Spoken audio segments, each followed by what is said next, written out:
Welcome to the Centre for Brexit Studies YouTube channel. I'm joined today by our researcher David Hearne. So David, it's just one day until the general election with the election campaign in its final hours. What have you thought of the campaign from each party and how do you think it differs from previous elections?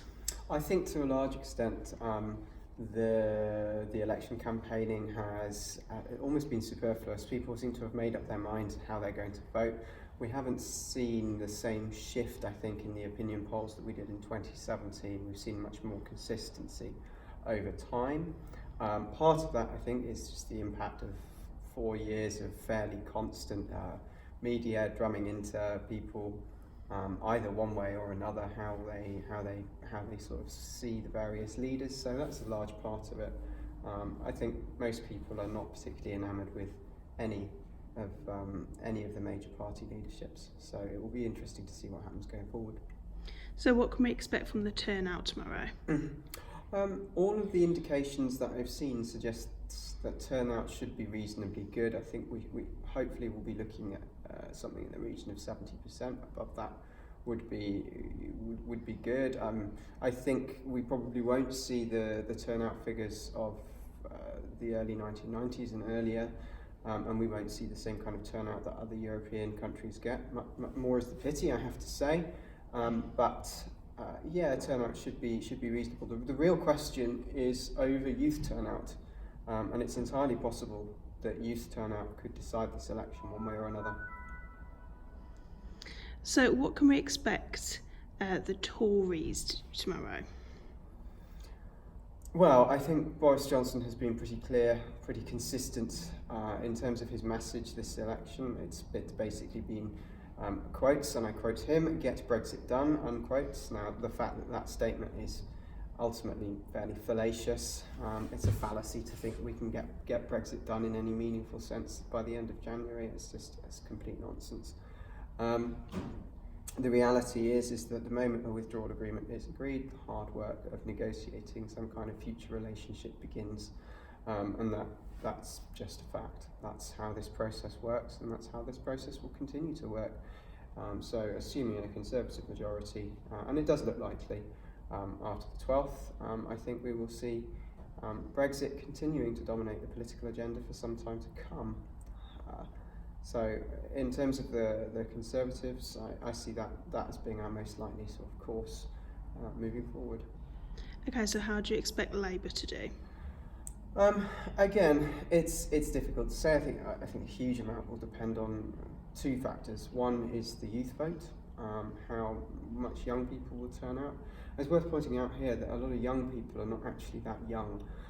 Young, certainly in this political sense, even includes people of my age who, I'm sorry to say, I increasingly get labelled as middle-aged rather than young. But yes, youth turnout will be a key factor in this election, and that means the under 35s. So how will they turn out? If they come out in force, then we may well see Labour doing better than predicted.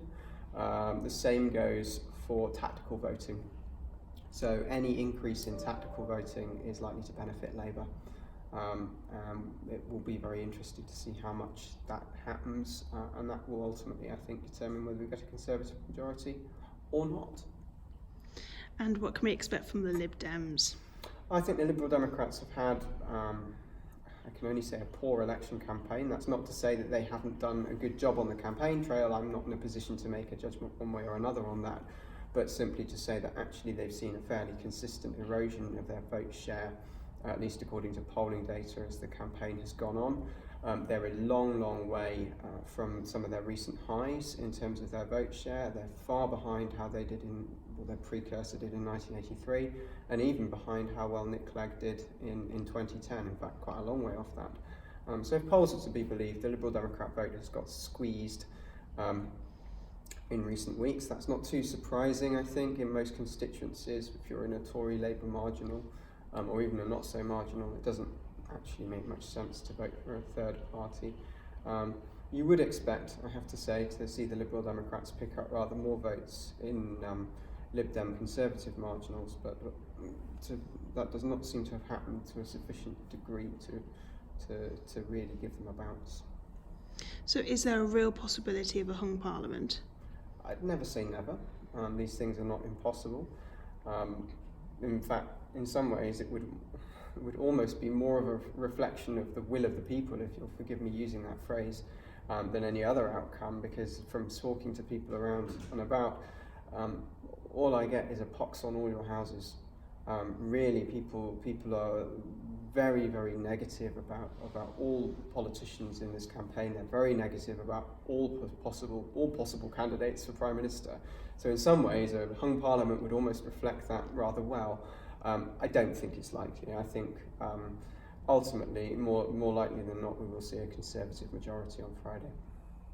So if the Tories or Labour don't get a majority, can we expect Boris Johnson or Jeremy Corbyn to actually step down? Oh, now, here we have perhaps a very interesting question. I think if we see a Conservative majority, I would expect Jeremy Corbyn to go. That doesn't mean that he will go on Friday. It might be 6 months while he gradually gives way to another leader to perhaps try and ensure that faction of the Labour Party continues to exert some control over the whole. I don't know. But I think, it's likely that Corbyn will gradually leave that role if Labour emphatically lose the election. If the Conservatives fail to get a majority, I don't see Boris Johnson going anywhere anytime soon. He has waited too long to get to this position, and I don't see him giving it up easily. What will be interesting is to see if we did get a hung Parliament, who actually would emerge as the ultimate leader, who would emerge as Prime Minister. Would it be none of the above, as some have posited? I don't know. I think it would be fascinating to see how things play out under those circumstances. We could end up with very, very different political alignment in the new year. So what role do you think social media and targeted ads has had in this election? And is this the first time campaigning has been quite so digital? It's difficult to say. I mean,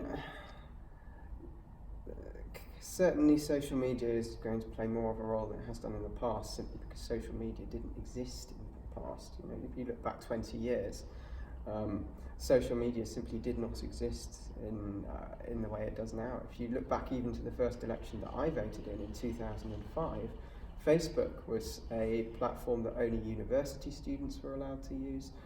It was very limited in terms of who was on there. The primary social media platform that we had access to was MySpace. So the world has come a long way. Twitter, I think the idea of things going viral, Instagram, all of the sort of modern tools of digital communications simply weren't there 15 or 20 years ago. So elections are becoming increasingly digital over time. No question about that. I think what's interesting about this election is that perhaps more than most elections in the past, it's both digital and dirty. We have seen more falsehoods, we have seen more half-truths, and we have seen more deliberate attempts at deception than we have in previous election campaigns, and that has been disseminated to some extent through the digital marketplace. And it has been picked up by certain parts of the mainstream media as well. So it's very interesting to see that reflected in more traditional media routes. So what has been your most memorable moment in this election campaign, and what has there been a particularly defining moment for you?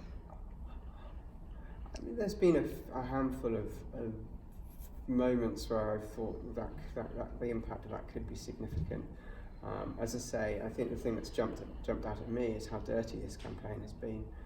How much it's increasingly mirrored American politics, where people are so negative about their opponents. When you see some of the vitriol that's been thrown, and sort of people talking about some of the candidates being a danger and all the rest of it, that's not language that we've seen much in the UK before. The level of decorum, there's an absence of decorum that I think is increasing, and I find that quite worrying, alongside all of the threats against candidates.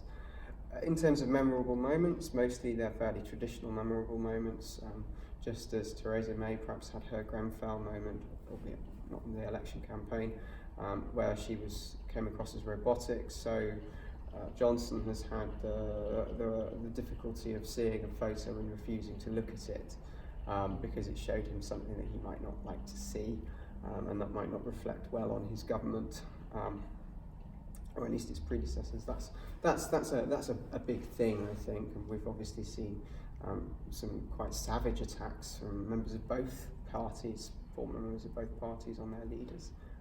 So some of those have been memorable too. Thank you, David. Thank you very much.